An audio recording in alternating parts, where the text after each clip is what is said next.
So I guess it was just a matter of time.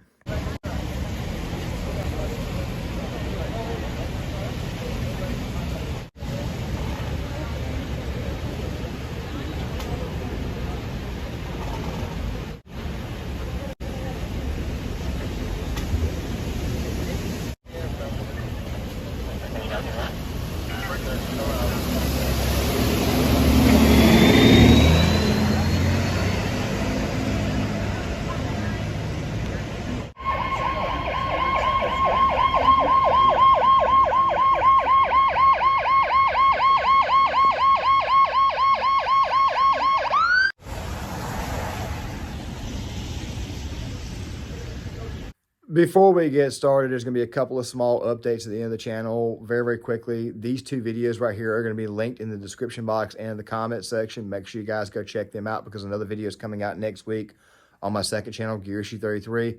With that right there being said, we'll talk more about that towards the end of the video. Let's go ahead and get to the topic at hand.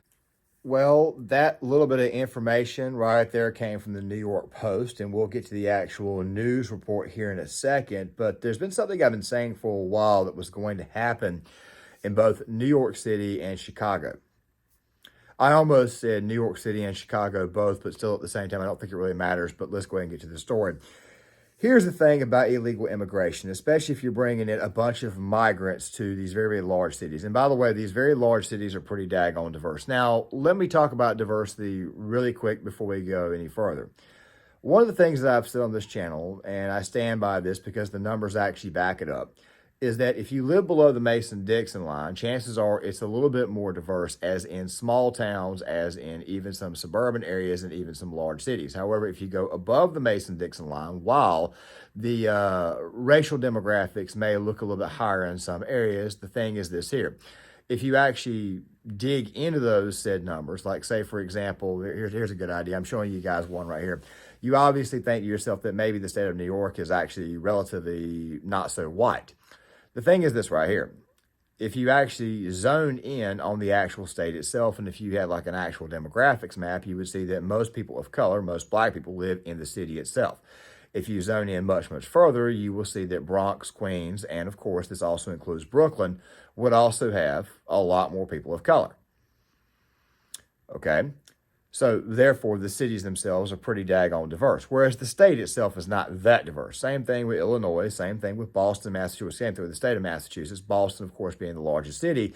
And of course, when you send all these migrants to these areas, one of the possibilities or one of the possible things that could go wrong is excessive crime. Now, guys, this right here is really part one of two stories. The second story will be out probably on Saturday, maybe Sunday. It's about this housing ordeal that they have in New York, which, by the way, I'm going to touch on briefly in this video because there's a little clip that's been going around on the internet that kind of shows exactly the feelings at this moment in time, especially when it comes to the people of the city of New York who are black, especially when it comes to the topic of migrants coming in. Now, you're probably thinking to yourself, you see all these migrants, you see all these people dancing together, of course, at these little rallies that Letitia James has or Alvin Bragg was having. But the truth be told is this right here. When you actually look into it, you see really two different sets of people.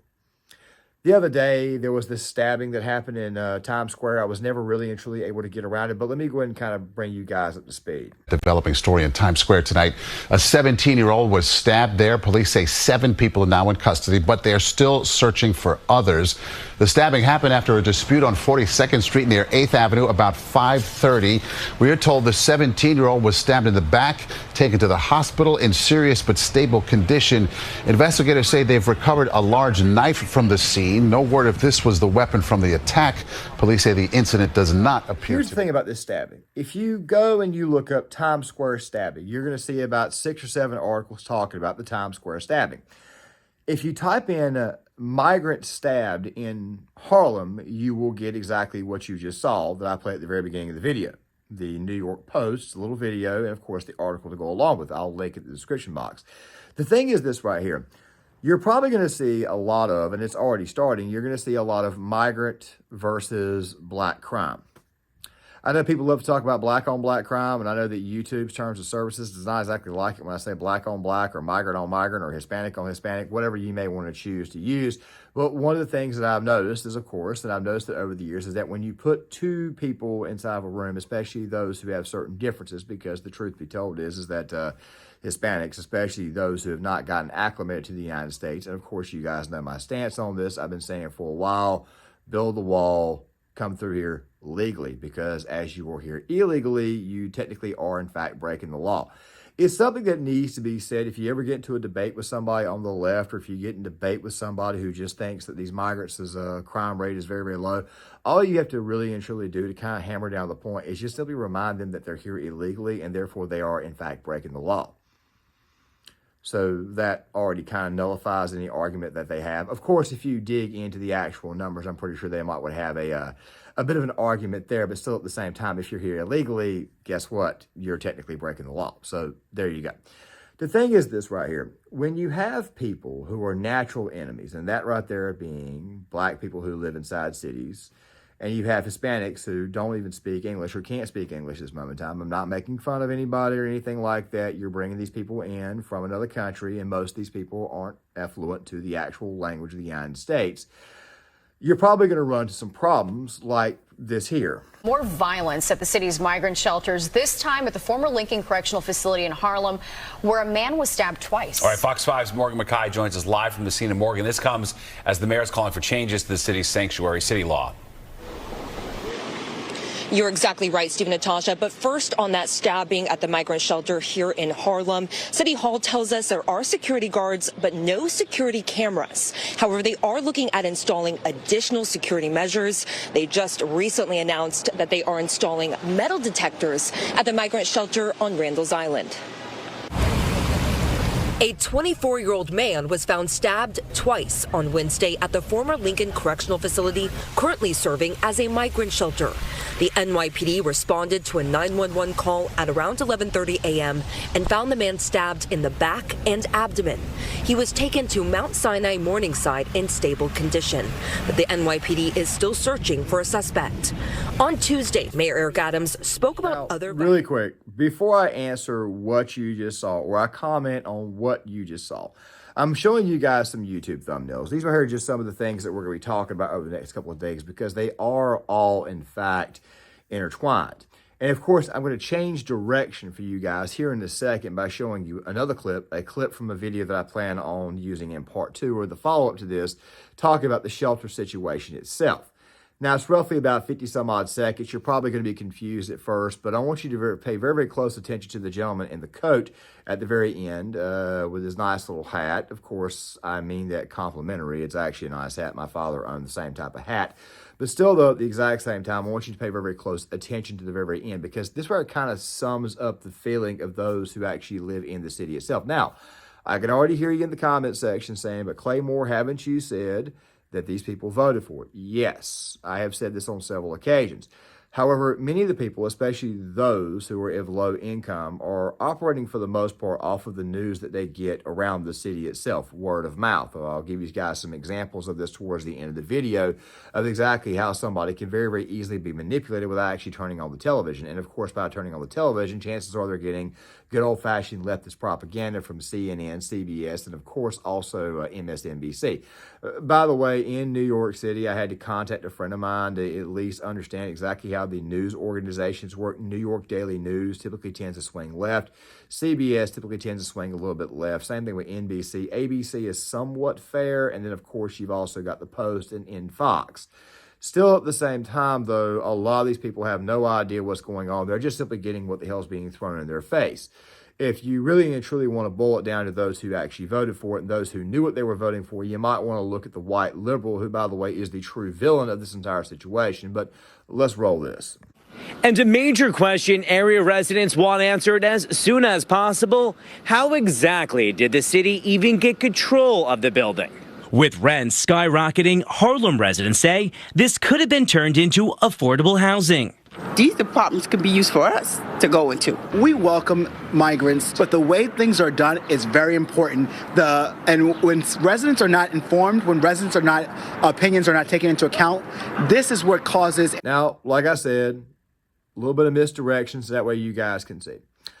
Obviously, that gentleman basically saying that, look, you did not ask us how we feel about this situation seems a little bit strange, especially given the fact that these people, as you guys know, as I've said before, voted for this. But the people who live in his area of Harlem probably did not know about this. Now, before I talk about metal detectors and this incident, this stabbing, I want to go ahead and tell you guys a quick little story. You may have even heard this story because, quite frankly, it was everywhere at some point in time. But as I've told you guys before, I live in eastern North Carolina. Okay, I'm from a small town. I was born and raised in a small town. The town that I was born and raised in is a town of about 30,000 people. The town that I live in now has got about 150,000 in it, okay? In that town that I lived in, there were a lot of people of color, mostly black people. I would say if I had to do an actual honest-to-God makeup of the town, I'd say about maybe 7,500 people in the town are black. Now, when you walk down to a convenience store, you leave your mother's house and there's a convenience store right down the road, chances are you're probably going to run into people of color. I mean, like I said before, went to school with one another, played football together, played baseball together, of course, sports, did all kinds of activities. So therefore, racism was never really truly that big of a deal. It never has been. Chances are, if you're around people of color, chances are race is not going to be an issue because you ain't got time to worry about stuff like that. You kind of work with one another, all that type of stuff here. I've been saying this for a very long time, and I mean this. The further south you live, chances are you're probably not going to have an issue with race.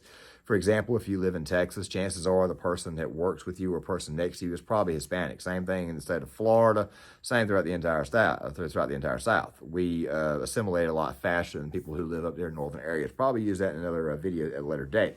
The thing is this right here. One of the rumors that you had, especially amongst black people, was, well, Trump said he was going to send us all back to Africa. Donald Trump never really actually said that, but people, of course, actually believe this. It was word of mouth. So it's very, very possible that the people who live in this area may not have actually gotten the memo on migrants coming to the city. I mean, if I recall correctly, Eric Adams tried to run on a non-woke campaign where everybody else who was running for the mayoralship, except for Republican candidate Curtis Sliwa, former head of the Guardian Angels. I think he still is. I don't know if that's an operator or not, but still, he was running on that there. Tough on crime mayor, of course, a little bit more liberal, especially on the issues, so not so woke. So a lot of these people really and truly feel like they have been left out in the cold on this, like they didn't actually get a voice, they didn't actually get to speak. And of course, we've been talking about this for over 2 years. It's been kind of a money maker on this channel. And of course, I'm going to continue to talk about immigration more and more and more. But the thing is this right here, and I need to say this, metal detectors. So what are metal detectors actually going to do in this case? Well, before I show you guys the rest of this video and the rest of this clip and the rest of this situation, I want to go ahead and say this really quick. If somebody wants to kill, if somebody wants to actually kill somebody, they'll find a way to get a weapon through, okay? They'll find a way to get a weapon through. And as you guys can obviously see, there are people who are in the city of New York right now who feel like their voice was never really and truly heard, like they were never actually spoken to. And they're seeing a lot of people that, quite frankly, and we've also discussed this in other videos, that are connected to gangs in Venezuela, connected to people, and don't worry, we'll be talking more about this on Saturday because there's some more information coming out, especially about that cell tower attack that happened recently that's probably going to scare the literal hell out of you, but we'll discuss that on Saturday. This situation is getting worse and worse and worse. What's happening is that these people are preying on the natural hostilities between two separate races. Spoke about other violent incidents at migrant shelters and emphasized how migrants are being forced to sit around all day without the ability to work. All day, we have men that must sit around all day and can't work. It's amazing how calm they have been. Right now, the Adams administration is making a strong push to change one part of the sanctuary city law. In 2014 and 2017, under former Mayor Bill de Blasio, the city council strengthened the existing sanctuary city laws by prohibiting the NYPD from alerting federal immigration officials about a migrant who has been charged with a crime. As it stands right now, the city can only alert ICE if a migrant has been convicted of a crime in certain cases. City Council Speaker Adrian Adams emphasized on Wednesday that they have no plans to make changes to the law. These are innocent people who are fearful of partaking in community activity. Real quick, editing Claymore here. The people that the mayor say are not doing anything, the people who are just sitting around with nothing but time on their hands, you know, the people that he claims are waiting for work permits, this right here would not be a problem if these people were back across the border where they needed to be. Also, one more thing too, the metal detectors that they want to install. I don't know if he knows this or not. He should know this because he's actually former NYPD. Prisoners can sneak shanks in that are not made of metal. They can find other things to bludgeon somebody with. They can find other things to kill somebody with. Like, for example, they could use porcelain. They could use anything that they wanted to use that can get beyond a metal detector. They could possibly use a rope to maybe strangle somebody with. That type of stuff there. Especially seeing how it is that the District Attorney of New York, Alvin Bragg, recently let go of a guy that ended up going down to Georgia and killing a girl by bludgeoning her to death. I just figure I'd point that out before we go any further. That lady at the very end kind of encapsulates the entire situation. And you'll be seeing this again. You'll be seeing this exact same attitude again in the video that comes out on Saturday that goes along with this one here. It's this whole liberal notion of we need to let everybody in. Everybody needs a home. These people right here can't be prosecuted because these people sought sanctuary. And of course, the city of New York is trying to change, or Eric Adams claims that he's trying to change some bits of the law. But of course, we're finding out at this moment in time that the FBI is raiding some of his aides' homes. So it's very, very possible that he may not be able to change anything. Could be intimidation. I don't know. It's one of the main reasons why it is I chose not to touch this video, not to touch that subject this moment in time. I want to wait till we get more facts. I may come back on Sunday with it. It's probably going to be a pretty busy weekend, especially seeing how it is that we're going into a brand new stretch starting next week, which I'll talk about a little bit towards the end. But the fact of the matter is this right here. It's this attitude of let everybody in and not tell everybody that this right here is coming and not giving people the information that's causing all this chaos. Let's watch one last bit. Chief Counsel Lisa Zornberg says that a 1989 executive order issued by former Mayor Ed Koch already made clear that the city could not alert ICE about migrants who sought city services or were victims of a crime. That original executive order recognized that people's immigration status is confidential. Governor Kathy Hochul would not say if she would back Adams' push to make changes to the sanctuary city laws, but said that the state's sanctuary city policies do allow for coordination with ICE. We do cooperate with federal authorities under our policy.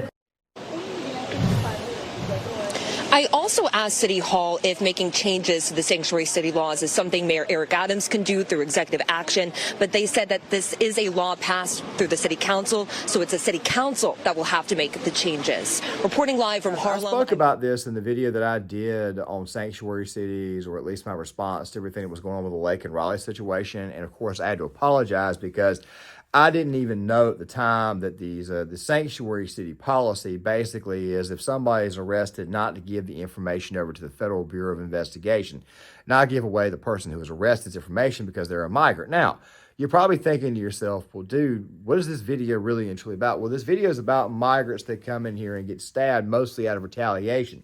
We really and truly don't know exactly what happened in this case, and of course, we're trying to get more facts.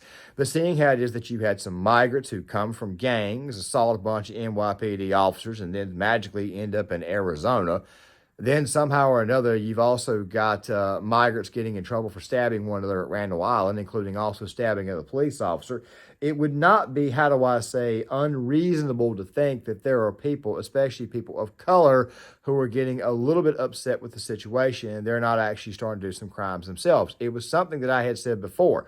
Crime was eventually going to pick up. And given the fact that the city of New York has decided to cut the next 5 classes of NYPD officers, this right here was to be expected. And given the fact that summertime is on its way, it's a lot faster than you think, it's coming a lot sooner than you think, the weather is going to begin to heat up. And of course, the sanitation department has been cut and gone through cuts. Chances are things are about to get pretty daggone nasty in the city of New York. And also the fact that it is an election year.